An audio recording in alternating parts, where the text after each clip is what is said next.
নমস্কাৰ। আজি অন্য এটা নতুন ভিডিঅ'লৈ আপোনালোকক স্বাগতম জনাইছোঁ। আৰু আজি ভিডিঅ'টো এটা বিশেষ কাৰণত মই প্ৰস্তুত কৰিছোঁ। এইকেইদিন ছ'চিয়েল মিডিয়াত সঘনাই দেখা পাই আছোঁ এটা বিতৰ্ক চলি আছে। প্ৰয়াত গণশিল্পী ৰাজীৱ শদিয়াদেৱৰ মৃত্যুৰ বিষয়টোক লৈ পিনে এটা বিতৰ্ক কিছুমান ছ'চিয়েল মিডিয়াত দেখিবলৈ পাইছোঁ। আচলতে বিতৰ্কটো হ'ল এনেকুৱা ধৰণৰ, আপোনালোকেও দেখিছে, ময়ো দেখি আছোঁ। মানুহ এজন যেতিয়া মৃত্যু হয়, মানুহজন মৃত্যু হোৱাৰ পিছত তেখেতৰ যি কৰ্মৰাজি, তেখেতৰ যি কৰ্মৰ জৰিয়তে সমাজ জীৱনলৈ যি অৱদান আগবঢ়াই থৈ গৈছে, সেই অৱদানসমূহক আমি আচলতে জীৱিত অৱস্থাত এই অৱদানসমূহৰ বিষয়ে আমি প্ৰচাৰ কৰাটো খুব বেছি জৰুৰী। আৰু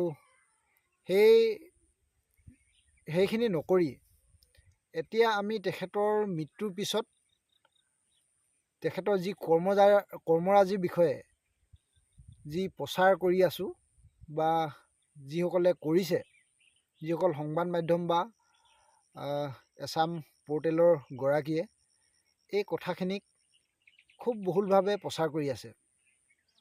কথাটো ভাল, আচলতে প্ৰচাৰটো হ'ব লাগে। মৃত্যু হোৱাৰ পিছত প্ৰচাৰটো হোৱাতকৈ মৃত্যু হোৱাৰ আগত তেখেতৰ যি কৰ্মৰাজি আছিল, এই কৰ্মৰাজিখিনিক আগতীয়াকৈ প্ৰচাৰ হোৱা হ'লে খুব ভাল আছিল। আচলতে এজন মানুহে মৃত্যু হোৱাৰ পিছত তেখেতৰ কৰ্মৰাজিখিনিক আমি যিমানেই বহুল প্ৰচাৰ নকৰোঁ কিয়, সেই প্ৰচাৰ কেতিয়াও ফলপ্ৰসূ নহয়। কাৰণ মৃত্যু হোৱাৰ পিছত মানুহ এজনে কেতিয়াও সেই প্ৰচাৰটো দেখা নাপায়। এইখিনি কথাক লৈ পিনে এছামে পজিটিভ আৰু এছামে নিগেটিভ ধৰণে বক্তব্য ৰাখিছে ছ'চিয়েল মিডিয়াত, আমি সঘনাই দেখা পাই আছোঁ। আচলতে এই বিতৰ্কবোৰ কিমান যুক্তিকৰ, কিমান অযুক্তিকৰ আপোনালোকে বিশ্লেষণ কৰিব। মই ভাবোঁ এই বিতৰ্কবোৰ ইমানতে সামৰিব লাগে। মানুহ এজন মৃত্যু হোৱাৰ পিছত তেখেতৰ পৰিয়ালটোত, তেখেতৰ পৰিয়ালৰ যি সদস্য থাকে তেওঁলোকৰ মনৰ বেদনা, তেখেতৰ যিসকল গুণমুগ্ধ শুভাকাংক্ষী আছে তেখেতসকলৰ যি মনৰ বেদনা, সেই বেদনাক আমি সকলোৱে একেমুখে আমি সন্মান কৰিব লাগে। আচলতে তেখেতৰ যি মৃত্যু, এই মৃত্যুক আমি তেখেতৰ আত্মাৰ সদ্গতিৰ কাৰণে আমি সদায় প্ৰাৰ্থনা কৰিব লাগে। আচলতে এনেধৰণৰ বিতৰ্ক কৰাটো ভাল নহয়। আমি দেখা পাই আছোঁ, সিদিনা আমাৰ সকলোৰে আদৰৰ জনপ্ৰিয় শিল্পী আমাৰ জুবিন দাই এটা কথা কৈছিল, আৰু সেই কথাটোক লৈও খুব কেইদিনমান তেখেতক বেয়া ধৰণে গালি পৰা হৈছিল। আৰু কিছুমানেতো একেবাৰে মাৰিবলৈহে বাকী, আৰু তেনেকুৱা ধৰণৰ পৰ্যায়লৈ পাইছিলগৈ। আচলতে কাৰ ভুল, কি ভুল হ'ল আপোনালোকে দেখিছে। হয়, মানুহ কিছুমানৰ ভুল হ'ব পাৰে, বক্তব্যটো হয়তো তেওঁ কি কাৰণে ঘপককৈ তেনেকৈ ৰাখিলে আমিওতো ক'ব নোৱাৰোঁ। গতিকে তেওঁ এজন আমাৰ সমাজৰে মানুহ, এজন শিল্পী।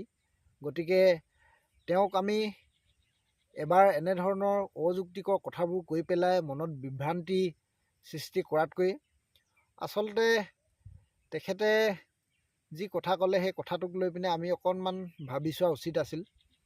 আচলতে ঘপককৈ এটা কথা কৈ দিলে, আচলতে তেখেতে বাৰু এই কথাষাৰ ক'ব নালাগিছিল। তেখেতৰ লগত কি সম্পৰ্ক আছিল আমিতো একো নাজানো। কিন্তু এই কথাটোক লৈ পিনেও এছামে বিৰাট এটা বিতৰ্ক সৃষ্টি কৰিলে। গতিকে এনেধৰণৰ বিতৰ্কবোৰ হ'ব নালাগে। আচলতে মানুহ এজনৰ মৃত্যুৰ পিছত আমি কাৰোবাৰ লগত তৰ্ক বিতৰ্ক কৰি কেতিয়াও লাভ নহয়। গতিকে কথাখিনিৰ পজিটিভ দিশ থাকে, নিগেটিভ দিশো থাকে, মানুহৰ বক্তব্যত পৰিচয় লুকাই থাকে। সেইকাৰণে আমি ছ'চিয়েল মিডিয়াত সঘনাই এনে কথা বতৰাবিলাকৰ মাজত অদ্ভুত ধৰণৰ বক্তব্য ৰাখি পেলাই আমি কাকো মানে মনৰ দুখ দিব নালাগে। আচলতে তেওঁ এজন শিল্পী হয়, তেওঁকো আমি চাইছোঁ। তেওঁ সমাজ জীৱনৰ সাংস্কৃতিক ক্ষেত্ৰত আমাৰ যি তেখেতৰ অৱদান, সেই অৱদান সদায় অতুলনীয়। আৰু ঠিক তেনেকৈয়ে প্ৰয়াত শিল্পী ৰাজীৱ শদিয়াদেৱেও আমাক এটা খুব ভাল বাৰ্তা দি গৈছে তেখেতৰ গীত মাতৰ জৰিয়তে।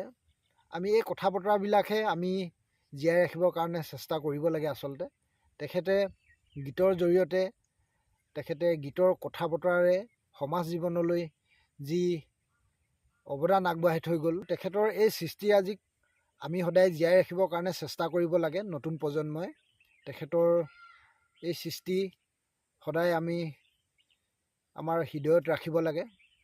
আচলতে এনেকুৱা এজন শিল্পী মহাপ্ৰয়াণত আমি সকলোৱে শোক প্ৰকাশ কৰিছোঁ। তেখেতৰ যি মৃত্যু, এয়া অসমীয়া সমাজ জীৱনৰ কাৰণে এক অপূৰণীয় ক্ষতি। আৰু শেষত তেখেতলৈ পুনৰ এবাৰ শ্ৰদ্ধাঞ্জলি জনাইছোঁ। ৰাজীৱ শদিয়া সদায় গণশিল্পী হিচাপে ৰাইজৰ মাজত সদায় জীয়াই থাকক। তেখেতৰ শিল্পী সত্তাক সদায় ৰাইজে বুকুৰ মাজত লৈ জীয়াই ৰাখক। ৰাজীৱ শদিয়া অমৰ হওক, তাকে মই কামনা কৰিছোঁ। ধন্যবাদ। আজি ভিডিঅ'টো ইমানখিনিতে সামৰি দিছোঁ।